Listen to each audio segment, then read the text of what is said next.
आज की आवाज़ उस किसान की है।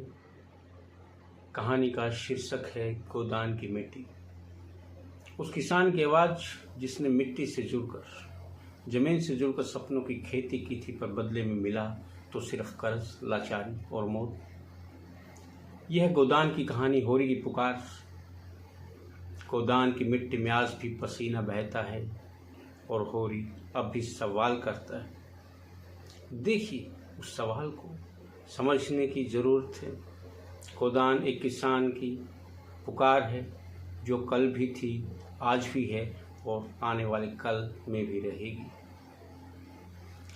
मैं आज आपको वो आवाज़ सुनाने आया हूँ जो सिर्फ एक कहानी नहीं, बल्कि आज के भारत की सच्चाई है, जो हर बार चुनावी नारों में खो जाती है। नाम है होरी। है तो वो मुंशी प्रेमचंद के उपन्यास का नायक, पर दरअसल वो इस देश के हर खेती, हर मजदूर की परछाई है। होरी कोई क्रांतिकारी नहीं था, न ही कोई विरोधी आवाज़ का स्वर। वो तो बस इतना चाहता था कि उसके पास एक गाय हो, जिससे वो गोदान कर सके, अपना धर्म निभा सके। पर उस धर्म को निभाने की कीमत क्या थी? उसका पूरा जीवन, उसका पसीना, उसका आत्मसम्मान। उसके जीवन में न कोई एमएसपी की मांग थी, न कोई किसान बीमा और न कोई बड़ी या छोटी योजना।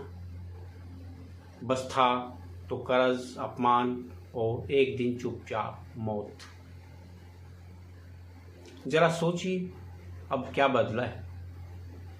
आज 2025, आज का होरी अब ट्रैक्टर चला सकता है, लेकिन वह भी कर्ज में डूबा है। 2020-21 के एक बड़े एवं लंबे आंदोलन के बाद भी आज एमएसपी का मुद्दा ज्यों का त्यों है। सरकारें आती है, जाती हैं, घोषणाएं होती हैं, लेकिन मिट्टी में हल चलाने वाले हाथों की दरारें आज भी खुली हुई हैं। जिन्हें अच्छे मरहम की ज़रूरत है, आज भी किसी गांव में कोई छोटा किसान किसी बैंक के दरवाजे पर खड़ा है, फसल के मुआवजे के लिए, सब्सिडी के लिए, बीज के लिए या अपनी बेटी की शादी के पैसे के लिए। वो आज भी हो रही है, बस उसका नाम बदल गया है। गोदान केवल एक उपन्यास नहीं, ये एक आत्मा की पुकार है। प्रेमचंद ने जो लिखा वो आज भी रिलेटेबल है, क्योंकि हमने सिस्टम को नहीं बदला, केवल कुछ चेहरों की सजावट नए तरीके से करके संसद में भेज दिया है। क्या आप जानते हैं, जिस देश की खेती से पूरी अर्थव्यवस्था चलती है, वहाँ हजारों किसान हर साल आत्महत्या करते हैं, और तब हम खेत की बात सिर्फ कविता में करते हैं। एक बड़ा सा लेख अखबारों में छाप दिया जाता है। नेताओं की सहानुभूति की आवाज़ आपको भ्रमित करने के लिए कुछ दिन तक चैनलों पर दिखाई देती है, सुनाई जाती है, लेकिन असल कविता तो होरी का जीवन था, जिसको होरी ने जिया। अंत में वह मर गया और आज उसको भुला दिया गया है। क्या आज हम उसकी कहानी को फिर से जिंदा कर सकते हैं? अपने एक संकल्प के साथ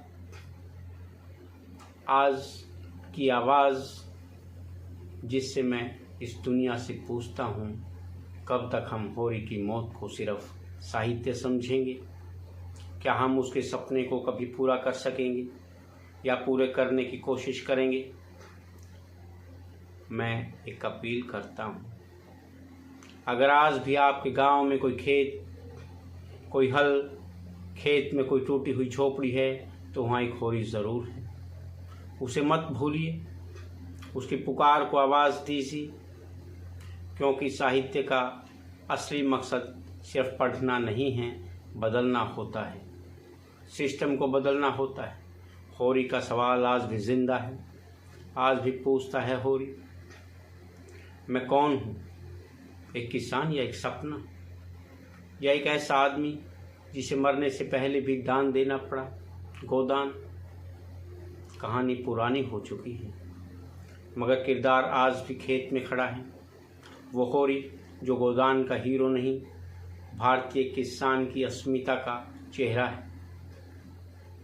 उसके पास न ज़मीन थी न कोई बड़ी पूंजी, मगर वो हर वक्त भगवान से कहता था, बस मेरी गाय बच जाए, बाकी कुछ नहीं चाहिए। क्या आज का किसान भी तो यही नहीं कहता, बस मेरी फसल बच जाए, बाकी कुछ नहीं। बाकी उसे कुछ नहीं चाहिए, उसे सिर्फ एमएसपी की गारंटी चाहिए। होरी केवल एक पात्र नहीं था, वो एक प्रश्न है जो आज के समय में सरकार से पूछा जाना अति आवश्यक हो जाता है।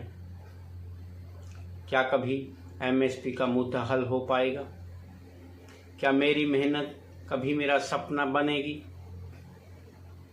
आज 2025 है, कहीं सिंचाई की उम्मीद मर चुकी है, कहीं बीज की कीमत जिंदा निगले जा रही है, कहीं एमएसपी आज भी एक प्रश्न है। अब आप बताइए, एक बार गहराई से सोच कर देखिए, जिस देश की आत्मा इस देश के किसान में बसती है, इस देश के खेतों में बसती है, वहाँ सबसे ज़्यादा आत्महत्या करने वाला भी देश का किसान ही क्यों है? ये सोचने की ज़रूरत है। गोदान की मिट्टी से जन्मा होरी आज भी सूखे खेत में अपने बच्चों का भविष्य बोता है, और तब वो सोचता है कि क्या होगा जब जब भी कोई होरी दुनिया से चुपचाप चला जाता है, अपने अधूरे सपनों के साथ एक नया प्रश्न खेतों की मिट्टी में उग जाता है, क्या मेरा एमएसपी अब भी लागू नहीं होगा? फिर एक बार सोचने की जरूरत है। ये आवाज़ उस होरी के लिए है जो आज भी खेत में है, शब्दों में नहीं, जो कहानी में नहीं, कहानी के पीछे की हकीकत में है। मैं उसका ऋणी हूँ और आप भी हैं। गोदान सिर्फ एक किताब नहीं, एक आंतरनाद है, और होरी की ये पुकार आज भी हमारे खेतों से उठती है। सुनिए एक बार, महसूस कीजिए और सोचिए। अगर आपको होरी की ये आवाज़ छू गई तो इस वीडियो को लाइक कीजिए, चैनल को सब्सक्राइब कीजिए।